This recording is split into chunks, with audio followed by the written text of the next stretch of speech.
If you do deploy to a cluster, then this is a rough overview of how things works. By the way, I am making some simplifications here just for the sake of clarity.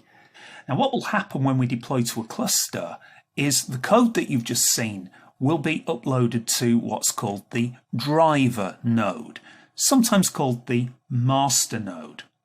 Now, what this driver node will do is it will build that execution plan that we've been talking about. And it's a graph, and it looks something like this. And later on in the course, we will be analysing these graphs in some detail.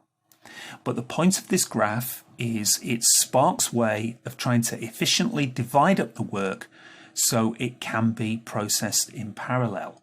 You're going to have probably at least 2 or as many as you like worker nodes, and these are physically separate computers. When this execution plan is complete, then presumably you're going to be loading in some sort of big data. You can use a Hadoop file system for this. Hadoop isn't redundant, by the way. What we're doing here is just replacing the MapReduce part of Hadoop, but we can certainly exploit a Hadoop file system. Or you might be reading your data in from something like Amazon S3. Now, what will happen is that data will be distributed across the worker nodes and will also be partitioned. Now, a partition is just a block of data, and typically a node will have multiple partitions deployed to it. We'll talk much later about how the data is partitioned, but I do need you to be aware upfront that there is going to be this partitioning going on. Let's be clear about this. A partition is a block of data. A partition is not a node. Then what will happen as the execution plan is running is the driver will be responsible for farming out or sending across the network any Java functions that need to be executed against this data. Once these functions reach the worker nodes, then the functions will be executed against the partitions. So I don't know what this function might be. Let's say the function is a sort function. Then the sort will be applied to each partition. And the worker is going to use as many parallel threads of execution as it has available to it. Another piece of Spark terminology is that when we have a function executing against a partition, we generally call that a task. You'll possibly see the term task and partition sort of used interchangeably if we're being a bit loose about things, but strictly a partition is just the data, and a task is Java code that's executing on that partition. Now, all of the live architecture is quite complicated, but the code that we're going to write feels just like the code that you would have written against small data. One more piece of jargon in this chapter, and it's probably, well, it is the most important concept in Spark, at least until you start working with things like Spark SQL. The RDD stands for Resilient Distributed Dataset. And, well, it actually depends who you're talking to as to what the RDD represents. For me, the way I think of the Resilient Distributed Dataset is it is the data that we're working with. Now, we know now that that data is going to be distributed across multiple partitions, which are themselves distributed across multiple nodes. The resilient means that if any of the nodes fails, then the data that was present on that node can be recovered and recreated. But really, at least when we're starting, it's the distributed aspect of an RDD that's the important thing. So in the example I gave here, the RDD is an abstraction really. It doesn't really exist. But in my head, if I imagined this big set of data as being a single array, then that's the resilient distributed data set. And we're going to be working with the resilient distributed data set in the code. As you can see here on this line 28, I appear to have loaded in some kind of a text file, which could be a multi-terabyte text file potentially. And you can see that I'm holding it in a variable here, which is called an RDD. And then I go ahead and do some operations on that RDD. And at each step, I'm getting a new RDD in response.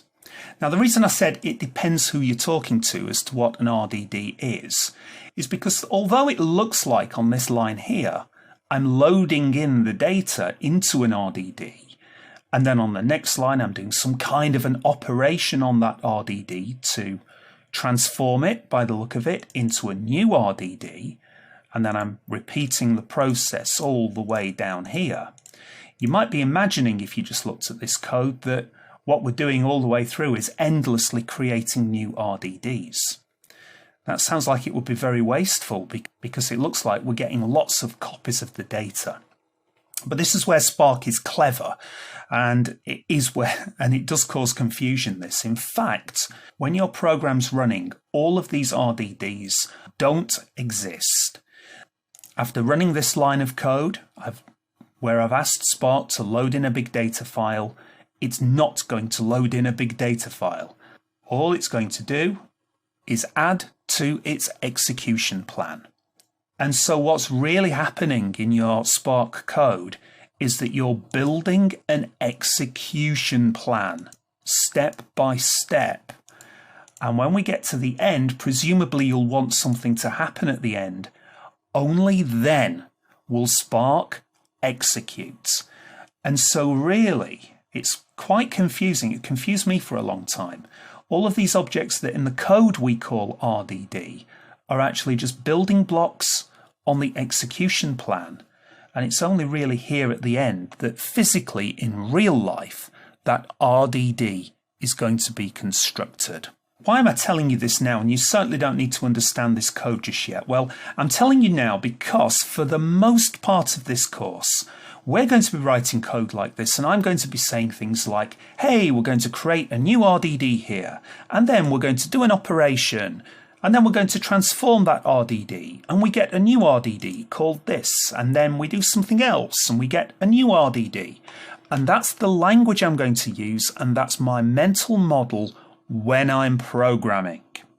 But I want you to be aware in advance that when this thing actually runs, and we will be analysing performance in the last chapter, it's not really what's happening. We're building up an execution plan. Going back to the title slide for the course, what you're seeing here is a real life execution plan. We can visualise these using a web user interface in Spark that we'll be looking at in a later chapter. Oh, there is one more piece of jargon. I've been calling it the execution plan, but in a lot of the documentation, this is commonly called the DAG, which stands for Directed Acyclic Graph. It is just a jargon term for the execution plan. You might be familiar with directed acyclic graphs from computer science. It just means a graph where there are connections between nodes on the graph. We can't go round in circles on the graph is all it means.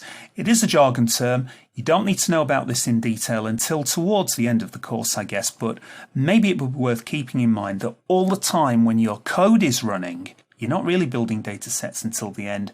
In fact, you're actually telling Spark to build a DAG.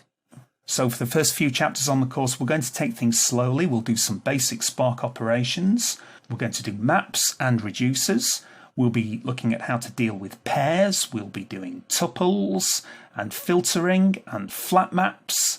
And we'll be doing sorting and how to read files. Then we'll put all of this together with a couple of big worked examples, which we'll be deploying to some live Amazon hardware. Throughout all of that work, as I say, generally try not to get bogged down in the under the hood stuff. It would be worth keeping in mind that there's this DAG going on underneath, and that the hard work only really happens towards the end of your code when something needs to be computed. But where possible, we'll keep our programmer's head on. But then in the last chapter, we'll be switching focus and we'll get a better understanding of the DAG, the execution plan, and we'll make some optimizations and really get a better feel for what was going on all along. One of the things, Spark is implemented in Scala, which is why probably most programmers using Spark are programming in Scala. But there is also an API for Python programmers and, of course, one for Java. Now, I must admit that due to the nature of Spark, if you wanted to program it in anything up to and including Java 7, then I'm not going to lie to you, it was a horrible experience. What one line of Scala code could achieve, well, you would need 10 lines of Java and it would look like an explosion in a curly bracket factory. But since Java 8, we can now use Lambda functions, which for me is the only way to work in Java Spark. I would never consider the old way. So if you're new to Java 8 Lambdas, then I reckon this course is going to be a great way of getting some experience with them. So I hope you'll enjoy the ride. At the time of recording this course, Spark does not support Java 9, so unless that's changed by the time you watch this, you will need to be using a Java 8 compiler for the course. So I reckon that's enough for the introduction. In the next chapter, we'll get started with installing Spark.